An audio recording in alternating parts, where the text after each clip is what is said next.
Hey friends and family, hey loved ones. Hey, how y'all doing? Yeah, today's a hard day. Today's like feeling really heavy, really intense, and really uncomfortable for me today. And so, yeah, I've just been feeling really tired and like a lot of resistance, a lot of heaviness, and like some depression and some hostility welling up. And it's just like, yeah, one of those days where I get to be really gentle with myself, but I feel like super impatient with myself and don't really like the way that I'm feeling or like the emotions that are coming up in a lot of ways, but I'm just allowing myself to be as I am, where I am, here I am. And I know that, yeah, I can sit with this and it's not all like terrible. I know that, but I'm just going to acknowledge and sit in that, not necessarily like wallow in it, but just be with it, and let it be here. Meet myself with love and ask what needs my attention and care. And so, yeah, I wasn't wanting to feel those things. I don't want to rehash and go into, yeah, just the same old story and the same old song again. It's just like, that's what most of my frustration is about. Like, because I'm so tired of it, and I want to focus on other things. And, yeah, and it's just giving myself permission to grieve what's dying and what's falling away, what's dissolving, what's collapsing, what's crumbling.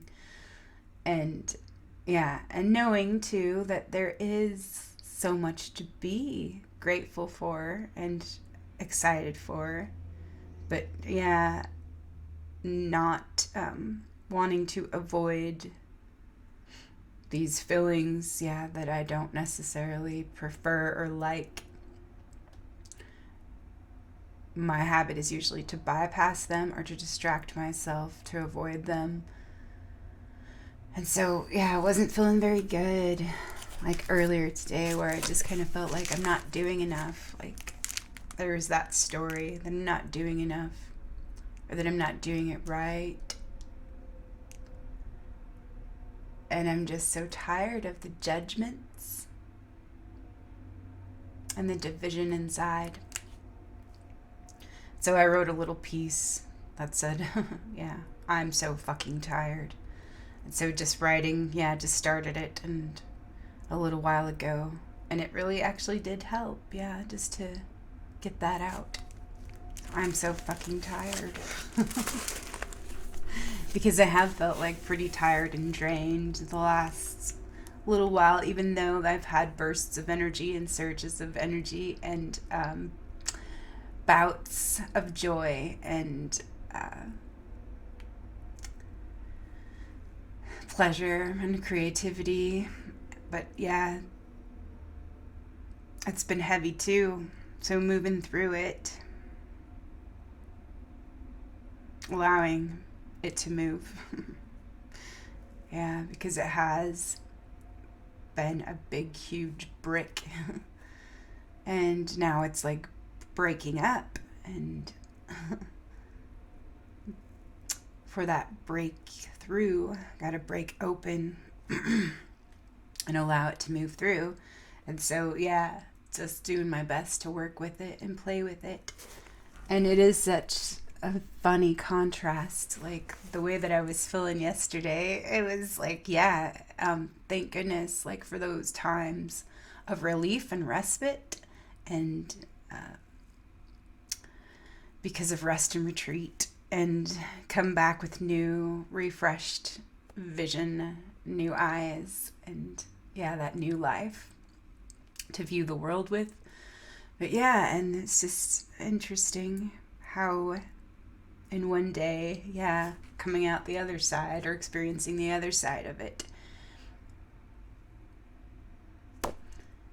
and doing my best to allow that to digest all of life's experiences, even though I prefer, the other side. I know they both have value. It's just, old beliefs about what's wrong for me to feel, or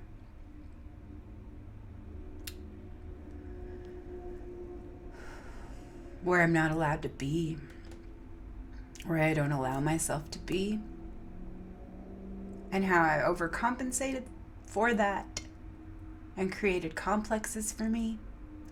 So I've been looking at the devil and the demon complex and looking into that a little more as well. So I have a little bit more investigating to do around that, and I know where to go. Go straight to hell. Go within. And also I have some nudges to check out Lee J. McCloskey's book, The Tarot Revisioned, to look into the devil archetype. And because it's been a little bit, been a while, and I'm sure that'll help me receive some new insights. But I actually found another pair of horns going through some of my costume stuff, and I wore these the last time I dressed up for Halloween, I wore wings and horns. And so just remembering that embracing the whole and all the aspects of the whole, and inclusivity and integration and allowance and receptivity, and also discernment and surrender and trust. So that's what I'm working with, playing with. So this morning, it's just, there was nothing in particular that happened or that triggered me or anything. Just kind of feeling a lot of the heaviness of old things that are ready to be released, surrendered, let go of, and freed, given back,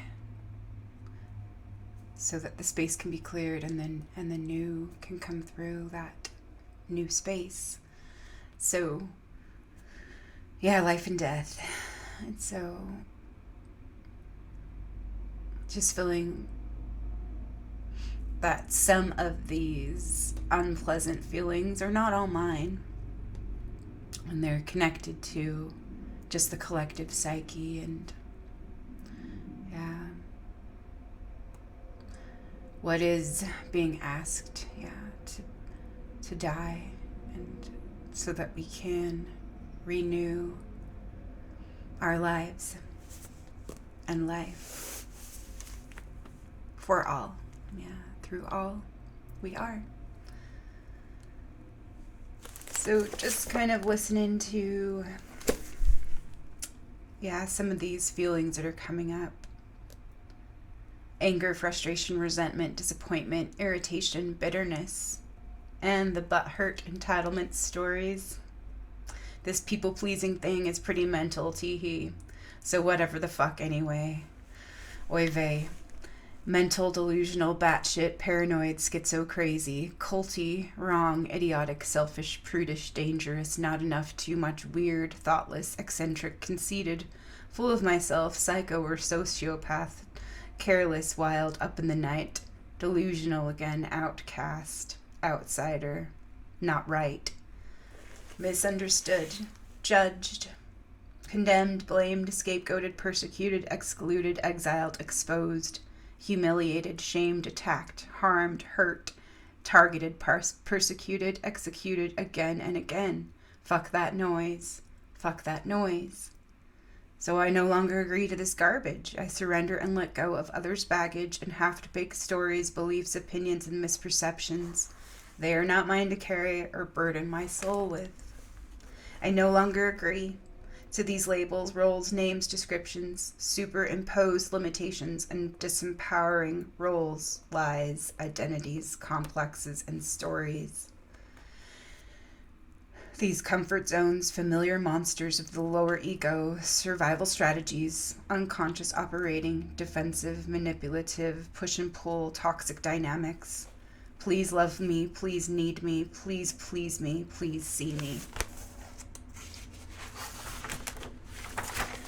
And that's all I wrote about that little stream. So I was having stories come up. Yeah. That remind me, of where I've been hurt, and kind of a part of myself that wants to, cover up, conceal, and hide, and avoid, all of that trauma and pain.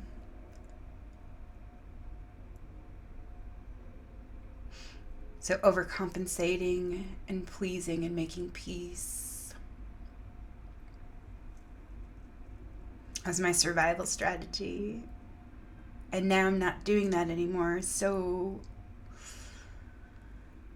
it's uncomfortable to just be patient with things, or just to let them be, and just to let me be. And I was just feeling so frustrated earlier. It just started crying because it was just like, I don't like this right now. And it's okay, I don't have to like it. Just allow it and surrender. And ask, what is my choice? What choices do I have?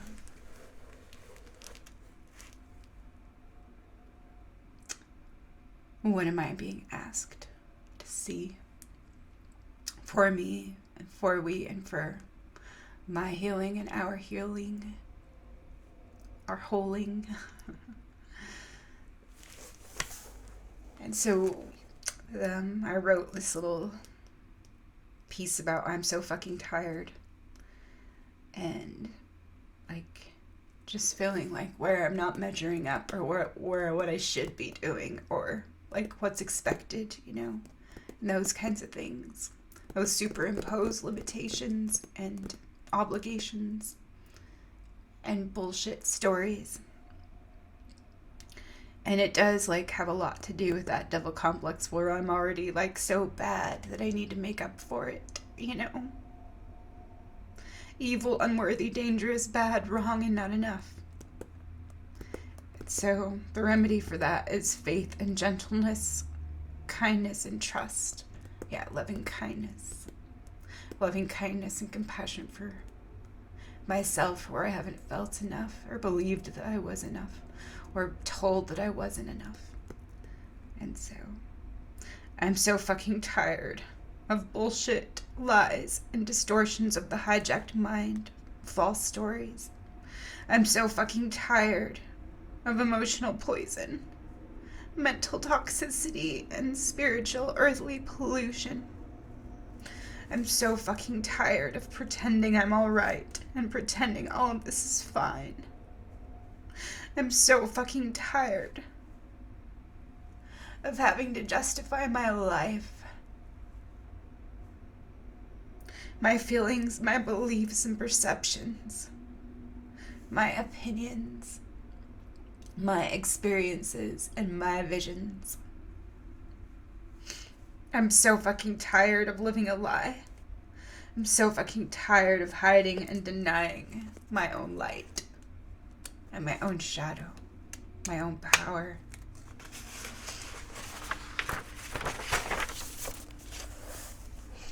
I'm so fucking tired of towing the line or walking on eggshells for you and for me. I'm so tired of avoiding confrontation and all of this pain.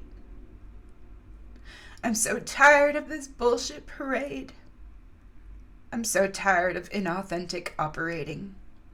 I'm so tired of these old stories.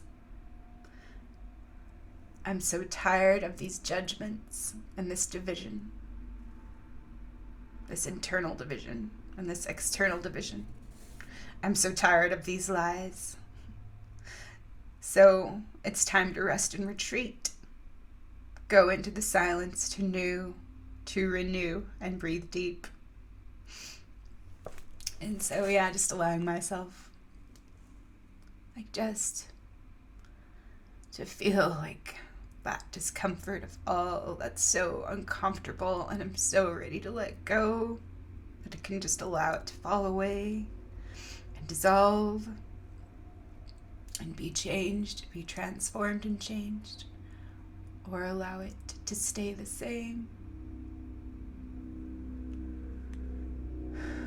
And just free me to be. And so, yeah, just those feelings and those expectations and those limitations that I put on myself, and where am I holding myself back? And where am I holding myself in a cage? And where am I holding myself in a prison?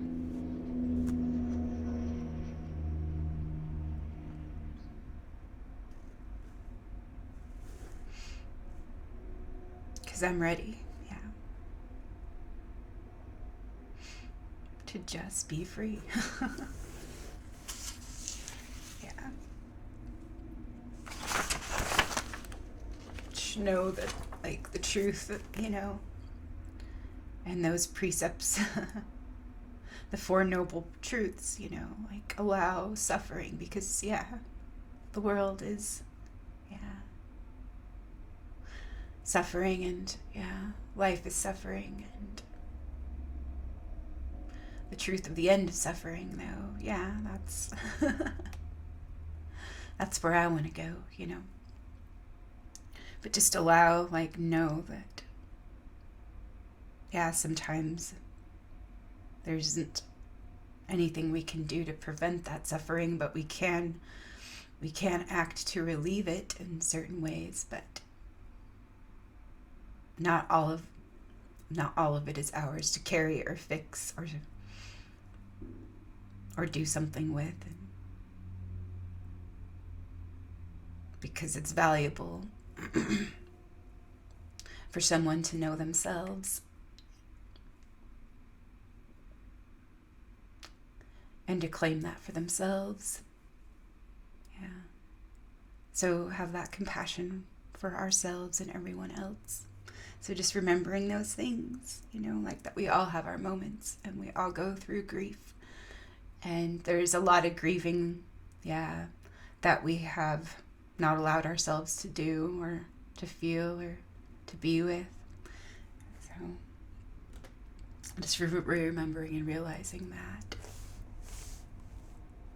But knowing that today too, there's a lot of potent astrology, and that like all of these things are all aligned, and it's to help us remember and remind and yeah, relax and unwind and unravel and then remind. So just all of these phases, changes, stages of death, life, and rebirth that we get to go through. And some of it's messy, and some of it doesn't feel very good, but it is true. And that's one of the things, yeah, that came through, was that, yeah, look at what really is true and that really matters, and to me, and what's valuable, and what I love and what I hold dear. And it's not necessarily like important to everyone, but it is vital and essential for me, like for my life and my livelihood and my love for me. And so, yeah, I'm just remembering and focusing on those things, and letting go of some of the ego's agendas about how things are supposed to look, or so how they're supposed to seem, how they're supposed to be, how they're supposed to be perceived.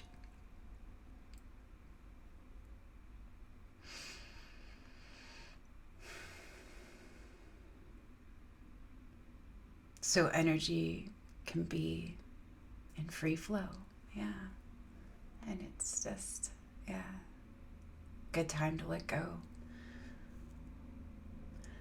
And so letting go of self-importance and self-pity. Yeah, self-importance. Not everybody has to see, yeah, Not everybody has to see. And there is something important that I learned, about that visibility. And sometimes it is good to be that invisible force. Yeah. So grateful for Nephthys and the things that came up yesterday and the day before and the day before that. And on before that. And so I was looking at my soul collage cards, and this was the picture that I had on my front door that, on equinox at the cornucopia. And I believe that is Nephthys. And so it's been fun to learn a little bit more about her and to feel into her and to ask her for her presence and her help and assistance, and to develop a relationship with her and that aspect of myself that relates to her. And so I have some other archetypes here too that are pretty interesting. This reminds me of the warrior and the queen. And so she's meeting herself, and she's offering her like the cup and refreshment and relief after a battle. That's what I see. The stars.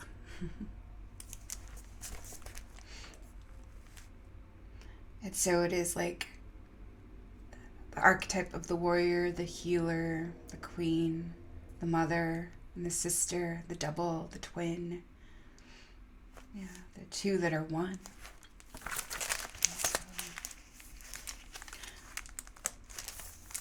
And then there's the circle. Tibetan mandala. The four directions in the center. The colors. And here is the lightning going into the sea. I have note cards on the back of this one. I really like this one for the bluish white light. Just goes so well with Om Vajra Sattva Hung and that bluish white light of clarity and the thunder beings and the thunderbolt of my mind and clarity and the darkness being illuminated by that light and that electricity, that attention, and that laser focus and receptivity. And this is the goddess Sekhmet, who is the other half of Hathor, Hathor's counterpart, Sekhmet, the lion goddess of protection. And she has, that destructive quality as well. But she protects the young and the innocent, the devoted, or the devotees. And this one, I'm not sure. I think it's maybe like Angkor Wat art or statue. Maybe it could be Hindu. And Diwali is, this around this time of year. And so that's an interesting holiday too. And kind of coincides right now with Samhain.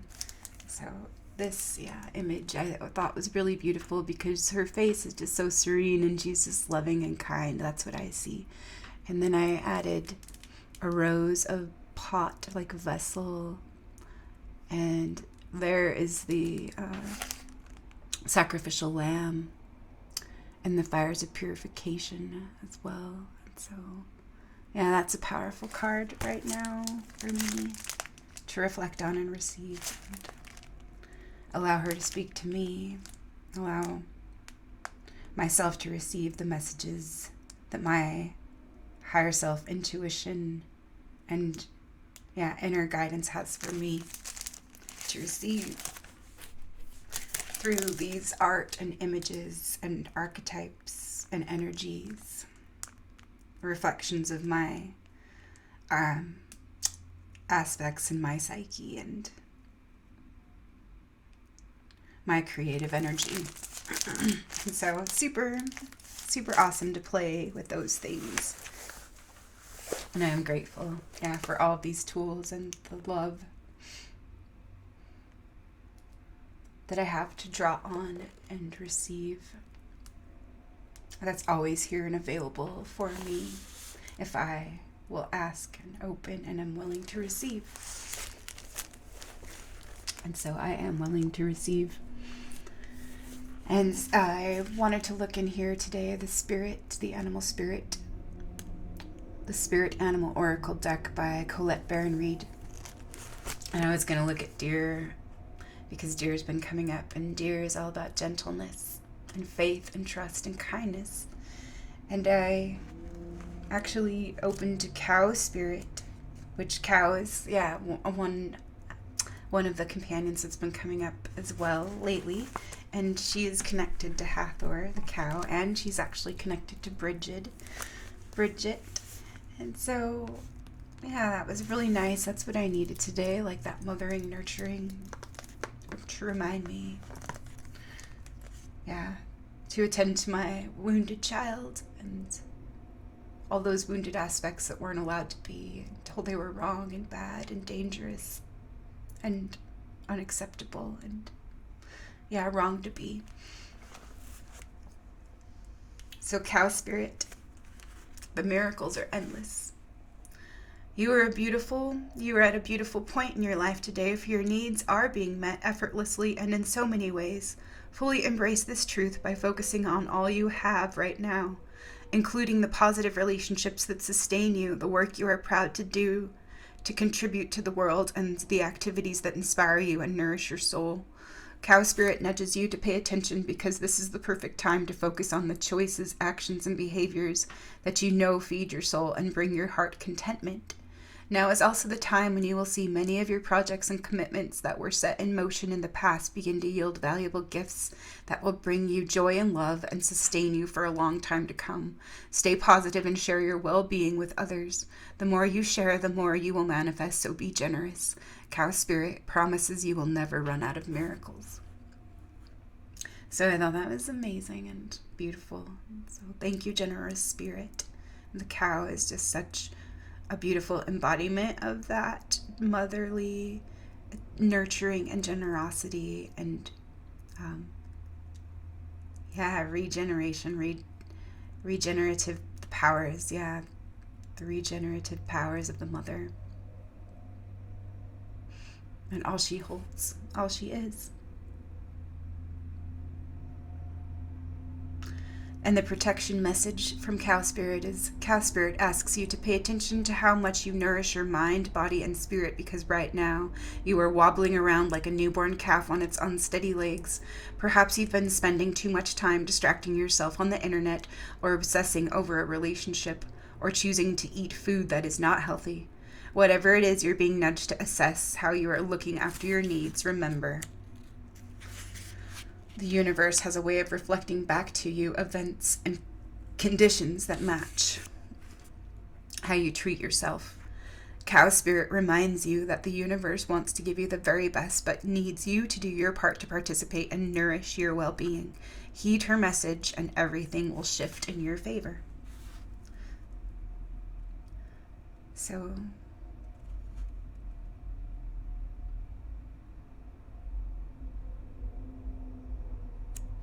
participate.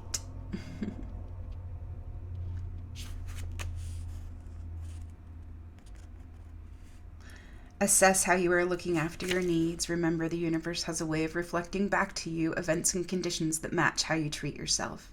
Cow Spirit reminds you that the universe wants to give you the very best, but needs you to do your part to participate and nourish your well-being. Heed her message, and everything will shift in your favor. So I appreciated that, needed that message today. And another one that came up for me is perfect, and that's Bat. And Bat Spirit was so perfect for today. A rebirth is assured. The oracle message: after something has run its course and died or been released, finished, surrendered, completed, or ended, there is a promise of a new beginning. Rebirth is assured just as night gives way to dawn and the bat emerges from darkness of a womb-like cave. Bat Spirit has come to remind you that this rebirth is a miraculous one, for the very best elements of what you had to give up in the death of the old are still present in this new, amazing life forming now.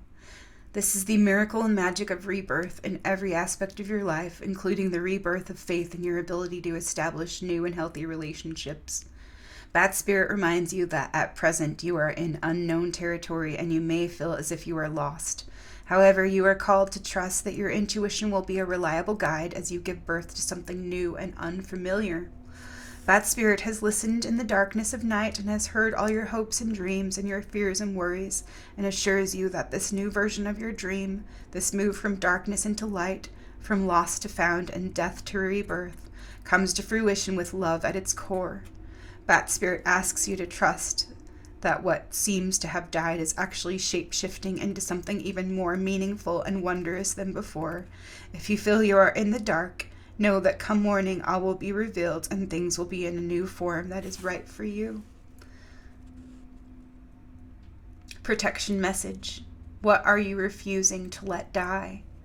That Spirit is gently nudging you to let go of your need to cling to the familiar story that has already run its course.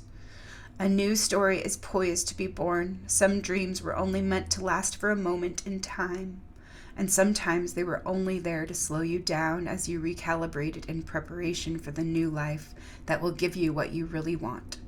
Perhaps you need to grieve as you say goodbye to something. At least you're saying goodbye to its familiar form. Perhaps you must let go of part of you that must die so you can be reborn. This temporary time in the dark doesn't have to be scary or sad, though. But Bat Spirit gives you her powers of perception and awareness as you learn to listen deeply and navigate these unknown caves of temporary emptiness. You will emerge with a new perspective, and Bat Spirit will witness your giving birth to the life that matches the intentions and desires of your heart and soul. Bat Spirit will witness your giving birth to the life that matches the intentions and desires of your heart and soul. So thank you, Bat. And thank you, Cow. And Nightingale. Nightingale Spirit. And Mouse Spirit. Mouse Spirit, tend to the small things. The humble mouse pays attention to the smallest details, and Mouse Spirit calls on you to notice the nuances and the fine print at this time. In your eagerness to meet your goals and pursue your dreams, it is easy to forget the importance of clear communication and tending to the little things, including people's subtle signs that they are unhappy, as well as the small voice inside of you that says, "This doesn't feel right." Take your time to sniff out what you need to know. Is there some detail or nuance about how you engage others or operate in the world that is key to your success, but you've too readily dismissed as nothing big or nothing special? Mouse Spirit reminds you that what seems small may be more important and powerful than you think, so look again. Do not underestimate yourself or your potential for co-creating something amazing when you pay attention to the details. Yeah, that's a good message from Mouse. Thank you, Mouse. The protection messages: are you too caught up in details, micromanaging others and stressing out because you want everything to be perfect? Are you procrastinating because you want every detail to be just right and losing track of time and your priorities? Mouse Spirit wants you to listen to your intuition that tells you that the details you fear you are overlooking will only appear when you stop obsessing. Mouse Spirit will lead you to the nuances you need to notice and will diligently work to support you if you take a breath and trust that guidance will be provided. Small gestures carry great power right now, and maybe you need to take action towards discovering what is going on that you may not be seeing, or toward mending a relationship or a situation. Ask a question, do a little research, and listen for Mouse Spirit's quiet little squeak telling you, look here and attend to this detail. So, thank you, Mouse.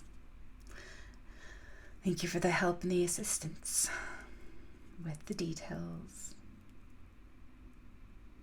with letting go. So Nightingale Spirit, 41. Love is all around.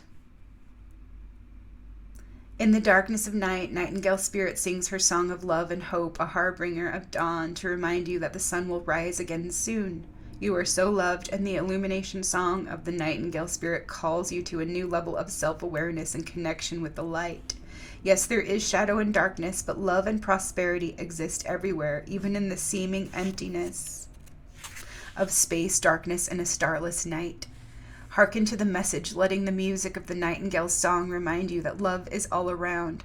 Feel it and trust in tomorrow's light, renewing your ability to recognize that the spaces that appear empty are filled with love and abundance. Illumination will happen soon. Well, thank you, Nightingale.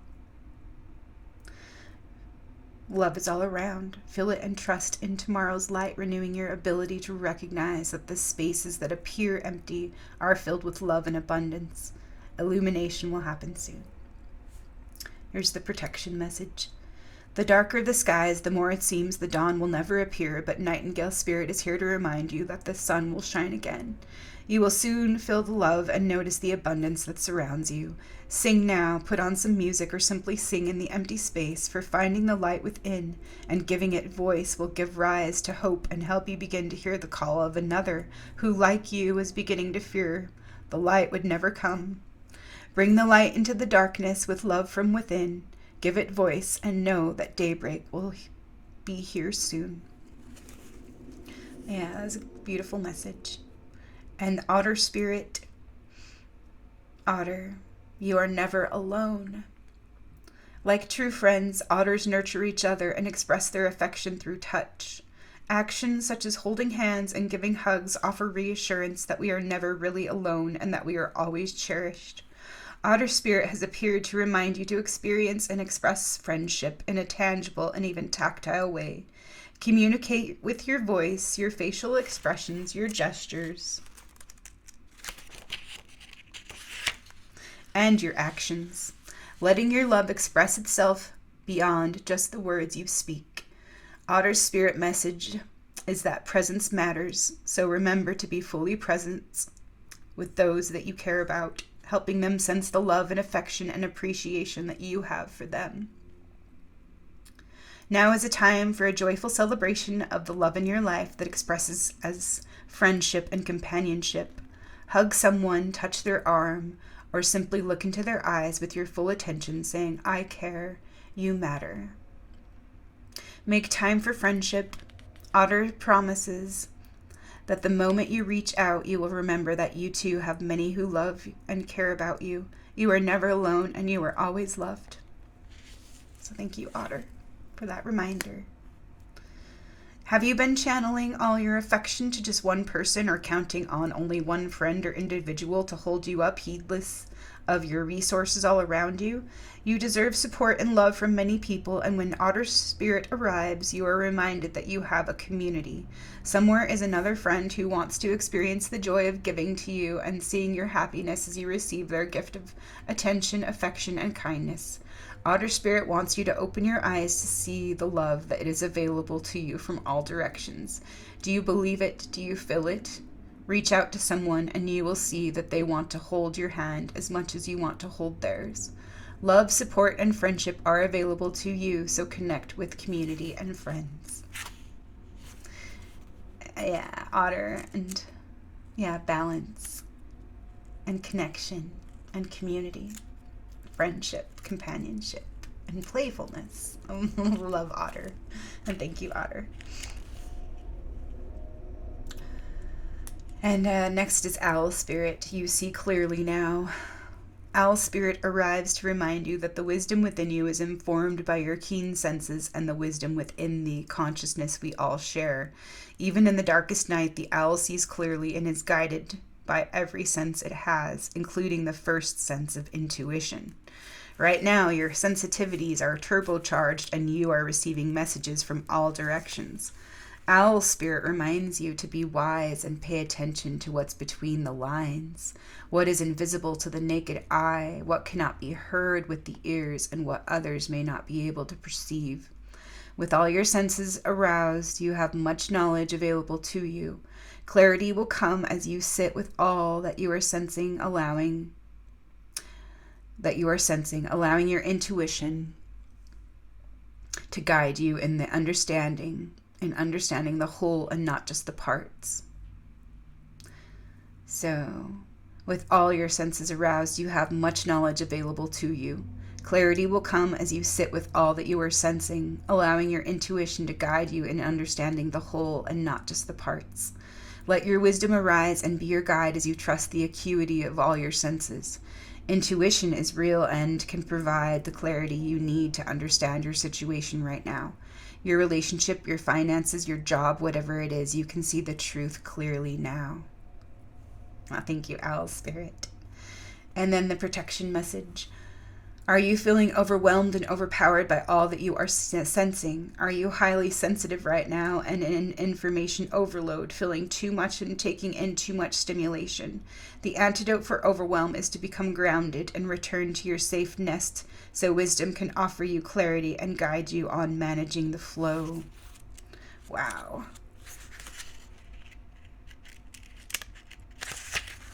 Take a break to ground yourself in the reality of your everyday senses. Go for a walk in nature. Perhaps you can stop to lie on the ground or hug a tree or just scroll down the street beneath the soothing sky so that you can regroup and clear your energy field.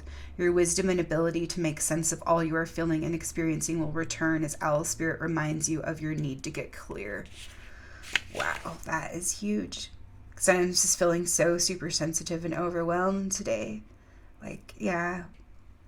But still doing my best and choosing good things for me. It's just, and just allowing, that's the hardest part, like allowing how I feel, like allowing myself to feel how I feel and allowing myself to feel the feelings that I don't really like feeling, which, are like all those feelings of anger, irritation, resentment, hostility, those uncomfortable, unpleasant feelings. And also feeling like really tired. I don't like feeling tired, like that's so, such a drag. And so, it's just an invitation for me to care for myself and, be with me and attend to my well-being. And so, receiving all these messages and all this help and all this love that's all around me and gratefully being willing, to surrender it and give it all back.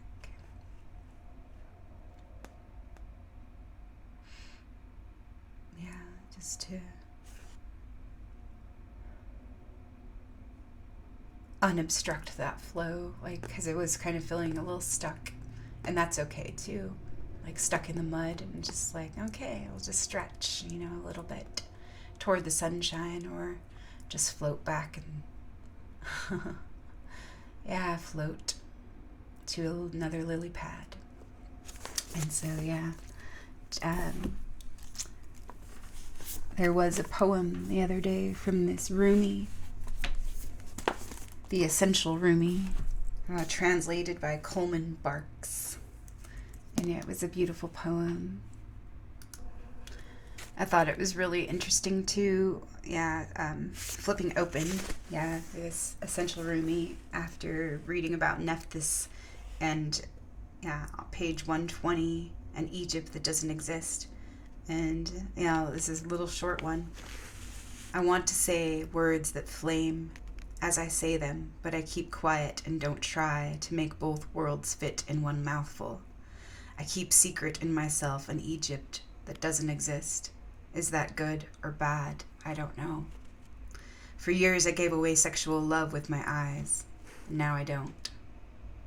I'm not in any one place. I don't have a name for what I give away. Whatever Shams gave, that you can have from me. So, I'm going to contemplate that one a little bit. That was fun to receive.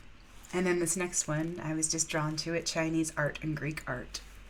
The prophet said, there are some who see me by the same light in which I am seeing them. Our natures are one. Without references to any strands of lineage, without reference to texts or traditions, we drink the life water together. Here's a story about the hidden mystery. The Chinese and the Greeks were arguing as to who were the better artists. The king said, we'll settle this matter with we'll settle we'll settle this matter with a debate. The Chinese began talking, but the Greeks wouldn't say anything. They left. The Chinese suggested then that they each be given a room to work on, with their artistry, 2 rooms facing each other and divided by a curtain. The Chinese asked the king for 100 colors, all the variations, and each morning they came to where the dyes were kept and took them all. The Greeks took no colors. They're not part of our work. They went to their room and began cleaning and polishing the walls. All day, every day, they made those walls as pure and clear as an open sky. There is a way that leads from all colors to colorlessness. Know that the magnificent variety of the clouds and the weather comes from the total simplicity of the sun and the moon. The Chinese finished, and they were so happy. They beat the drums in the joy of completion. The king entered their room, astonished by their gorgeous color and detail. The Greeks then pulled the curtain dividing the rooms. The Chinese figures and images shimmeringly reflected on the clear Greek walls. They lived there, even more beautifully and always changing in the light. The Greek art is the Sufi way. They don't study books of philosophical thought. They make their loving clearer and clearer. No wantings, no anger. In that purity they receive and reflect the images of every moment, from here, from the stars, from the void. They take them in as though they were seeing with the lighted clarity that sees them. In your light, I learn how to love. In your beauty, how to make poems. You dance inside my chest where no one sees you, but sometimes I do, and that sight becomes this art. Drum sound rises on the air, it throbs my heart. A voice inside the beat says, I know you're tired, but come, this is the way. Are you jealous of the ocean's generosity? Why would you refuse to give this joy to anyone? Fish don't hold the sacred liquid in cups. They swim the huge fluid freedom. Oh my God. I love that. That is so great just to receive that again, because there's more in it that I overlooked the first time. And so it's just like, wow, it tastes even better the second time. So wow, that is a beautiful poem. Chinese art and Greek art, translated by Coleman Barks' poem, The Essential Rumi, the new expanded edition that was given to me as a gift. And thank you. And there's this poem that's on the next page that I didn't see before, and it's funny, it's about gnats inside the wind. Yeah. And it's about union. And that's funny because the gnat has been coming up as well. Just remembering one of the books by Carlos Castaneda and one of his experiences with a guardian of the underworld. And it's just like, yeah, those kinds of things, like in the micro and the macro, and yeah, our perceptions and about the different dimensions and all of that. So what's hidden and will be revealed, and all of that. So yeah, the next little thing that I had was to go over the veil, like in the Handless Maiden, how the mother, the queen mother, wants to protect the younger mother and the maiden, and so she sends her out in a veil to protect her, and her babe is put to her breast, and they're covered, and they're on their way to another initiation, to another forest, to the underground forest. And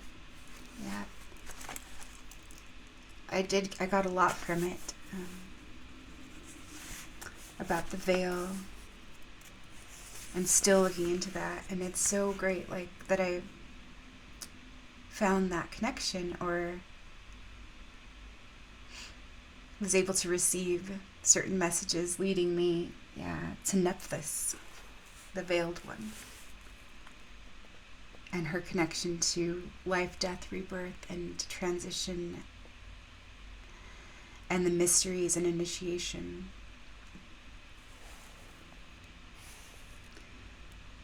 So the old wild mother gives the maiden a dual blessing. She binds the infant to the maiden's milkful breast so the child self can be nourished no matter what happens next. Then in the tradition of the old goddess cult, she wraps the maiden in veils. This being the main apparel a goddess wears when traveling on sacred pilgrimage when she wishes not to be recognized or diverted from her intention. In Greece, numerous sculptures and bas-reliefs show the initiate of the Eleusinian rite being veiled and awaiting the next step in initiation. What is the symbol of veiling? What is this symbol of veiling? It marks the difference between hiding and disguising. This symbol is about keeping private, keeping to oneself, not giving one's mysterious nature away. It is about preserving the eros and mysterium of the wild nature.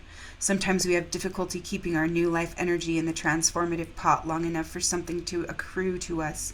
We must keep it to ourselves without giving it all away to whomever asks, or to whichever stealthy inspiration suddenly happens upon us, telling us it would be good to tip the pot and empty our finest soulfulness out into the mouths of others or onto the ground.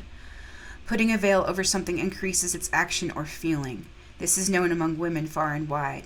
There was a phrase my grandmother used, veiling the bull. It meant to put a white cloth over a bowl of kneaded dough to cause the bread to rise. The veil for the bread and the veil for the psyche serve the same purpose. This is a potent leavening in the souls of women in descent. There is a powerful fermenting going on. To be behind the veil increases one's mystical insight. From behind the veil, all humans look like mist beings. All events, all objects, all are colored as though in a dawn or in a dream. In the 1960s, women veiled themselves with their hair. They grew it very long, ironed it, and wore it as a curtain, as a way to veil their faces, as though the world was too split open, too naked, as though their hair could seclude and protect their tender selves. There is a Mid-Eastern dance with veils, and of course, modern Muslim women wear the veil. The babushka from Eastern Europe and the treys worn on women's heads in Central and South America are also mementos of the veil. East Indian women wear veils as a matter of course, and African women do also. As I looked about the world, I began to feel a little sorry for modern women who did not have veils to wear. For to be a free woman and use a veil at will is to hold the power of the mysterious woman. To behold such a woman veiled is a powerful experience. I once saw a sight that has held me in the thrall of the veil for life. My cousin Eva preparing for her night wedding. I, about 8 years old, sat on her traveling suitcase with my flower girl headdress askew already, one of my anklets up and the other swallowed by the shoe. First she put on her long white satin gown with 40 small satin-covered buttons down the back, and then the long white satin gloves with 10 satin-covered buttons each. She drew the floor-length veil down over her lovely face and shoulders. My Aunt Therese fluffed the veil all out, muttering to God to make it perfect, and my Uncle Sebastian stopped in the doorway aghast, for Eva was no longer a mortal, she was a goddess. Behind the veil her eyes seemed silvery, her hair starry somehow, her mouth looked like a red flower. She was of only herself, contained and powerful, and just out of reach in a right kind of way. Some say the hymen is the veil, others that illusion is the veil, and none are wrong. But there is more. Ironically, though the veil has been used to hide one's beauty from the concupiscence of others, it is also femme fatale equipment. To wear a veil of a certain kind at a certain time with a certain lover and with certain looks is to exude an intense and smoky erotamine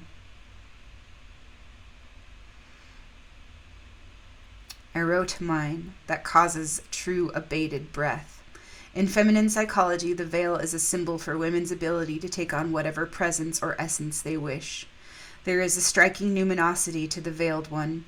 She inspires such awe that all those she encounters stop in their tracks, so struck with reverence for her apparition that they must leave her alone. The maiden in the tale is veiled to set out on her journey, therefore she is untouchable. No one would dare to raise her veil without her permission. After all the invasiveness of the devil, once again, she is protected. After all the invasiveness of the devil, once again she is protected. Women undergo this transformation also. When they are in this veiled state, sensible persons know better than to invade their psychic space. So too, after all the false messages in the psyche, and even in exile, we are protected by some superior wizening, some sumptuous and nourishing solitude that originated in our relationship with the old wild mother. We are on the road again, but safeguarded. By wearing the veil, we are designated as one who belongs to wild woman. We are hers. And though not unreachable in some ways, we are held away from total immersion in mundane life. The amusement of the upper world do not dazzle us. The amusements of the upper world do not dazzle us. We are wandering in order to find the place, the homeland, in the unconscious. As fruit trees and blossom are referred to as wearing beautiful veils, we are the maiden. We and the maiden are now flowering apple trees on the move, looking for the forest to which we belong. The slaying of the deer once was a revivification rite, one that would have been led by an old woman like the king's mother, for she would be the designated knower of the life and death cycles. In the sacrifice of the doe, we see more of the hem of the old religion. The sacrifice of a deer was an ancient rite meant to release the deer's gentle yet bounding energy. Like women in descent, the sacred animal was known as a hardy survivor of cold and most despairing winters. Deer were considered wholly efficient at foraging, birthing, and living with the inherent cycles of nature. It is likely that the participants of such a ritual belonged to a clan, and that the idea of the sacrifice was to teach initiates about death, as well as to infuse them with the qualities of the wild creature itself. Here and again in the sacrifice, a double rubedo, blood sacrifice in fact. First, there is the sacrifice of the deer, the animal sacred to the ancient wild woman bloodline. An ancient rite to kill the deer out of cycle was to violate the old wild mother. The killing of creatures is dangerous work, for various kind and helpful entities travel in the guise of animals. Killing one out of cycle was thought to endanger the delicate balances of nature and to cause retribution of mythic proportions. But the larger point is that the sacrifice was one of a mother creature, a doe, which represented the female body of knowing. Then by consuming the flesh of that creature and by the wearing of its pelt for warmth, and in order to show clan membership, one became that creature. That was a sacred ritual since time and beyond. To keep the eyes, ears, snout, horns, and various viscera was to have the power symbolized by their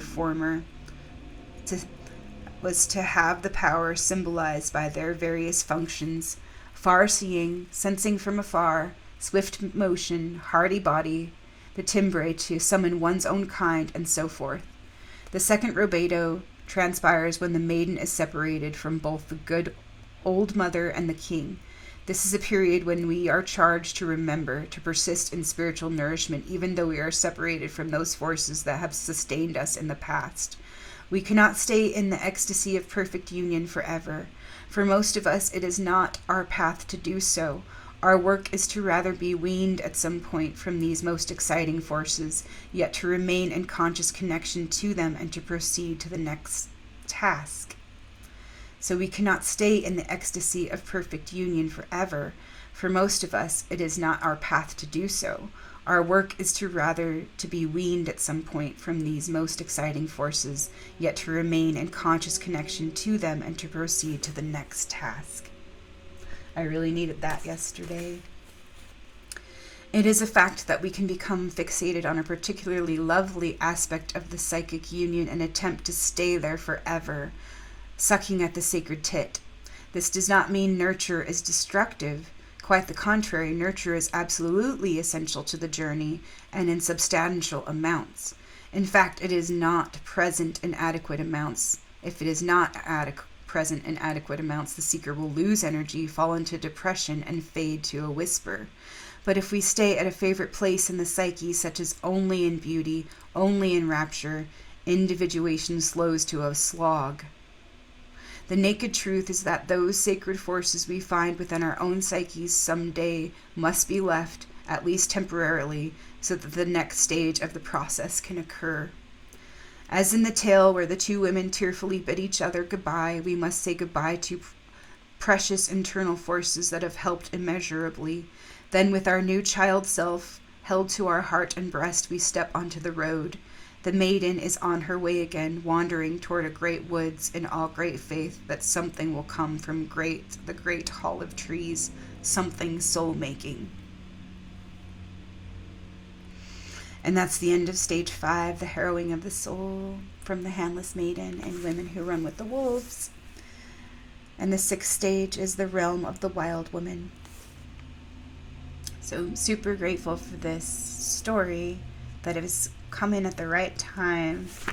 And it's so funny how it just, I've been taking my time with it, digesting it.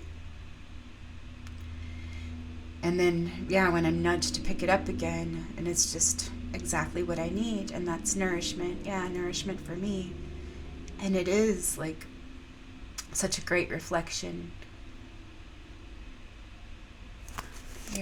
Such a great reflection of what is going on within. So to help with that coherence and that navigation and orientation. But it's okay to be lost as well. Lost and found. And all turned around and all mixed up. But it's all right, because clarity will come and all will be revealed and unconcealed. But there is something to be said about, those times that when we do need that concealment and we do need that protection and that space, that psychic space to do our work and to go through certain stages and transformation. And so, I love you all. Hope you're doing well. Happy new moon to you and happy new beginnings. And may you be at peace. May you be well. May you feel held during this time of grieving and endings and death. The dying of the old and letting go of the old, yet dissolving, so that new life can come through and be born and continue. So love y'all. We'll talk to you again soon. Bye for now.